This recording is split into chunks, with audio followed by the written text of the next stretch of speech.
খুব কম খরচের মধ্যে, খুব কম সময়ের মধ্যে বাড়িতেই যখন আমরা ভালোভাবে কিছু বানাতে পারবো, তখন সেটা বাজার থেকে কেনার ঝুঁকিটা না নেওয়াই ভালো।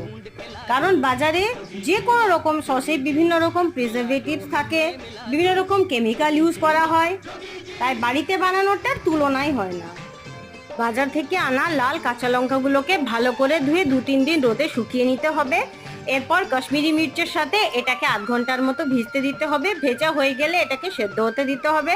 সাথে দিতে হবে 2টো টমেটো, কিছুগুলো রসুন, কিছুটা আদা, নুন আর কিছুটা কাশ্মীরি মির্চ আর কিছুগুলো পুদিনা পাতা। সেদ্ধ হয়ে গেলে এটাকে মিক্সিতে ব্লেন্ড করে নেব। তারপরে ওই পিউরিটার সাথে দেব লেবুর রস, 2টো তেজপাতা, চিনির সিরাপ আর কিছুটা কর্নফ্লাওয়ার। পাতাগুলোকে তুলে ফেলে দেব।